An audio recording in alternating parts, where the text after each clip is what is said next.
logiciel pour prendre le contrôle total d'un robot. On a bien vu ce que ça donne, des robots lâchés en liberté. Écartez-vous! Missile! Il y a des films, c'est comme ça. Tu vois l'affiche au cinéma et tu te dis, il faut que j'aille voir ce film. C'est exactement ce qui m'est arrivé. J'ai vu l'affiche, j'ai dit, je me dois d'aller voir ce film. J'ai vu aucune bande-annonce, j'en ai pas entendu parler, je ne savais pas de quoi ça parlait. Cette affiche, elle dégage quelque chose. Elle dégage quelque chose. Quelques images, on revient sur le film et sur l'affiche. Allez, c'est parti. Alan Turing.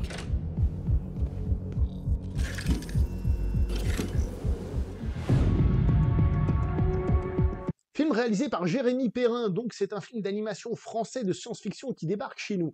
Alors un petit mot sur l'affiche, justement. Qu'est-ce qui fait que cette affiche, pour moi, dégageait quelque chose? Alors évidemment, son travail de symétrie très humain, hein, c'est-à-dire symétrie coupée en deux, mais pas exactement pareil d'un côté et de l'autre, c'est réussi. Ça dégage aussi cette sensation de science-fiction, c'est ce qu'est le film, mais de science-fiction sérieuse, mature, intéressante.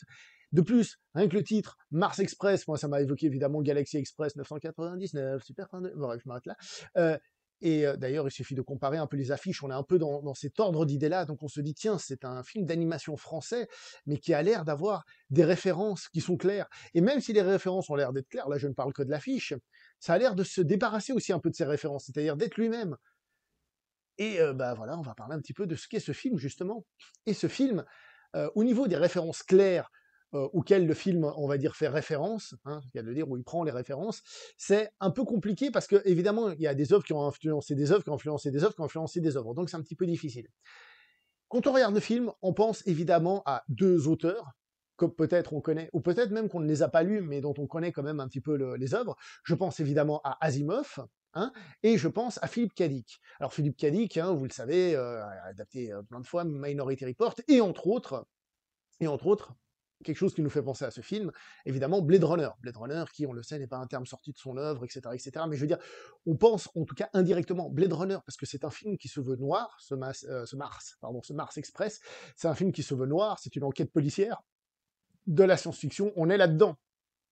À peu près, on est là-dedans. Mais ce que je veux dire par là, c'est que on a déjà cette référence-là. Et quand on pense animation plus Blade Runner, on pense forcément à Ghost in the Shell. Ah oui, le film d'animation japonaise de Mamoru Oshii. Et à partir du moment où on pense à Ghost in the Shell, c'est-à-dire qu'on pense à de la science-fiction mature en film d'animation, donc pour adultes, hein, etc., sans avoir l'esprit mal tourné, eh ben, on pense évidemment aussi à d'autres œuvres comme Akira, même si ça n'a pas forcément de lien avec Akira, mais ce genre de choses. On pense à Akira, on pense à Jinro, pour rester plus ou moins avec Mamoru Oshii, à Pat Labor, pour rester avec Mamoru Oshii. Vous voyez, on pense un peu à toutes ces œuvres-là. Quelles sont les références directes? Ça, c'est aux réalisateurs et à ceux qui ont fait le film de nous dire quelles sont réellement les références, mais c'est en tout cas ce qui ressort de ce film. Et la comparaison avec ces œuvres-là, que ce soit littéraire, cinématographique et cinématographique d'animation, eh ben, c'est plutôt, comment dire ça, c'est plutôt flatteur. Ce n'est pas méchant par rapport au film parce qu'il se défend plutôt bien dans cette catégorie-là. Le film commence par quelque chose qui est très intéressant. La manière dont il nous introduit son univers est très intéressante. Le film commence, on a une situation banale, boum. Vraiment une situation banale, que vous, moi, on peut vivre dans la vie de tous les jours. Il n'y a rien de science-fiction au début à l'écran. Qu'est-ce qui est intéressant? Parce qu'à ce moment-là, on découvre comment dire, les premières choses qu'on voit du film, c'est-à-dire notre premier contact avec le film, c'est-à-dire on découvre l'animation et les dessins. Là, on découvre déjà quelque chose d'intéressant. Ensuite, il y a la science-fiction qui se greffe d'un coup au récit, c'est-à-dire on est dans le truc banal, et tout d'un coup, truc de science-fiction, dans ce cas-là, c'est le coup du chat, blink, la science-fiction vient se mettre là, et ensuite, on a l'intrigue qui se rajoute par-dessus. J'ai trouvé que c'était très finement joué, parce qu'on a justement contact avec le film, donc visuel, contact avec l'univers, petit contact avec l'univers, et ensuite début du contact avec l'histoire. J'ai trouvé ça que c'était très bien fait. Au niveau de l'animation, il est intéressant de voir aussi, et c'est pour ça justement peut-être un rapprochement avec l'animation japonaise, que le type d'animation est un peu saccadé d'une certaine manière, et je ne sais pas si c'est fait exprès, mais on a l'impression de retrouver justement quelque chose qui va vers l'animation japonaise à ce niveau-là. Mais au niveau des dessins, on n'est pas dans l'animation japonaise, on est dans quelque chose de différent. Et quelque chose, j'ai envie de dire, et ça c'est un truc global sur le film, de très français. C'est-à-dire que le film va faire des références à plein de trucs, il va piquer ses références à gauche et à droite, il va faire tout ça, mais il ne tombe pas dans la citation facile, dans le fanservice, on pourrait dire pour certains. Non, le film existe par lui-même. C'est-à-dire que il est l'héritier de l'histoire du film d'animation, dans ce cas-là, du cinéma, de la littérature, mais il existe de par lui-même. Et ça, j'ai trouvé que c'était plutôt très très fort, plutôt réussi. D'ailleurs, je vous ai dit que le film faisait référence, mais par exemple Blade Runner, tout le monde pense ville sombre, pluie, etc.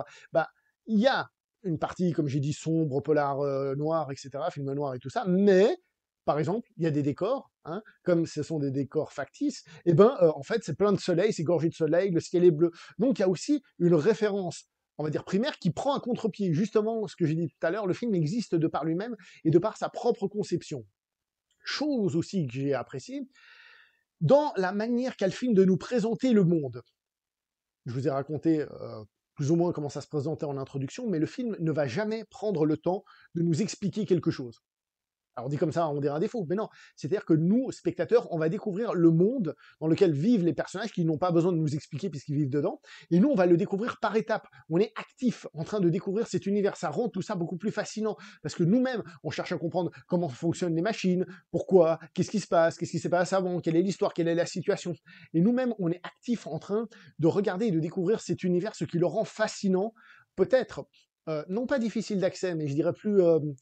comment dire ça, qui demande un petit peu plus d'effort, mais c'est justement là où est le plaisir, parce qu'il y aura sans doute des zones grises qu'on ne maîtrise pas, enfin il y aura sans doute, il y en aura, enfin si on se pose des questions, c'est quoi l'histoire, comment on en est arrivé là, moi je suis pas allé jusque là, mais et donc à ce niveau-là, j'ai trouvé que c'était plutôt très réussi. De plus, l'histoire, donc en elle-même, c'est un film noir, hein, comme on a dit, une enquête, donc on est actif à deux niveaux, au niveau de l'univers et au niveau de l'enquête, on suit tout ça avec un certain plaisir. Le film, évidemment, référence à Asimov, je vous ai dit, j'ai très peu parlé d'Asimov, on va parler des machines, et donc on aura les lois de la robotique d'Asimov qui vont revenir, hein, qu'est-ce qu'une machine, qu'est-ce qu'une machine doit suivre comme règle, par exemple ne pas agresser un humain ou des choses comme ça. On retrouve toutes ces choses-là dans le film. En même temps, on retrouve ces choses-là dans beaucoup d'autres choses. Je rappelle qu'Asimov, c'est celui qui a inventé le mot robotique, hein, et depuis on l'utilise dans plein d'autres trucs. Donc voilà, même si à la base il croyait qu'il existait le mot, mais bon, c'est pas grave. Donc, je veux dire, on a une enquête sérieuse, hein, qui va aussi parler comment dire ça, du faux semblant d'une certaine manière, être humain, être une machine, etc., etc. Blade Runner, hein, comme je vous ai déjà dit. Après, il y a un point sur lequel le film est un petit peu déçu au niveau du scénario. Je trouve que la thématique finale, hein, quand on a tout découvert, la thématique est un peu facile. La thématique est un petit peu facile à notre époque. Je trouve que le film aurait pu être plus original, même si, j'ai envie de dire, quand je dis à notre époque, je parle plus de notre époque en ce qui concerne le cinéma. C'est-à-dire que c'est un truc qu'on nous a un petit peu rabiboché les oreilles. Ça se dit ça? Non, rabiboché, c'est faire la paix. Bref, on nous a cassé les pieds avec ça. Donc, rabiboché les oreilles. Donc, j'aurais espéré que le film soit peut-être un petit peu plus intéressant et qu'il aille sonder un petit peu plus, comment dire ça, l'âme profonde humaine. J'ai trouvé ça un tout petit peu dommage que ça n'aille pas plus loin et tout ça, parce que, on le rappelle, la science-fiction, c'est une manière de parler de notre époque à nous et de notre univers, en changeant d'endroit, ce qui fait qu'on n'est pas accusé comme ça directement, et se permettant aussi de moduler l'univers pour mettre en avant la thématique dont il a envie de parler. Donc c'est intéressant, certes, mais je trouve un petit peu dommage de tomber dans une forme de facilité à la fin. Il y a un truc aussi que j'ai apprécié, c'est la musique du film, parce que la musique du film arrive, comme dans toutes bonnes œuvres de science-fiction du genre, c'est-à-dire avoir un moment un peu planant, mystérieux comme ça j'adore, quand il y a ce genre de moment, je kiffe ça. Après, il y avait un moment, il y avait une espèce de scène d'action, oui, où la musique me faisait penser à autre chose, mais là, les gens vont trouver que j'abuse, mais quand il se bat avec l'espèce d'araignée plate avec une queue de scorpion, on va le dire comme ça, la musique me semblait être une espèce de musique, ça me rappelait le thème d'Halloween de Carpenter, mais en mode un peu plus costaud, parce que c'est de l'action, enfin bref, c'est assez particulier à ce niveau-là, mais c'est plutôt réussi. Donc, globalement, c'est une réussite, c'est un film vraiment intéressant je dirais, de par son concept, même si pour moi il tombe un tout petit peu à plat sur la fin, mais il reste quand même très intéressant sur ses réflexions. Et évidemment, on retrouve plein de choses qu'on a déjà vues, hein, ça il faut le savoir, hein, dans d'autres films et dans d'autres œuvres.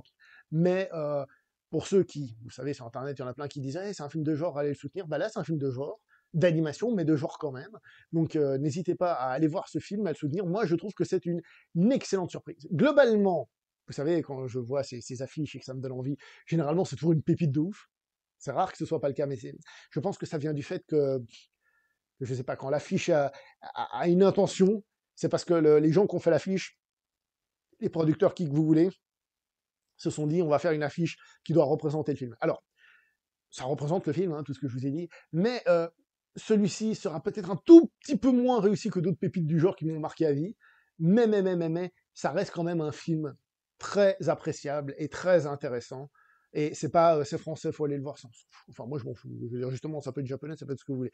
Mais c'est un film qui est très intéressant, qui garde son identité en faisant des références et en racontant quelque chose. Pour moi, c'est un gros oui, ce film, et franchement, allez le voir, quoi. Si vous pouvez, ou si vous voulez. Et puis, par contre, liker, partager, ça, c'est pas si vous voulez, ça, c'est obligatoire. C'est obligatoire, c'est comme ça, c'est la vie. Si vous voulez. Hein?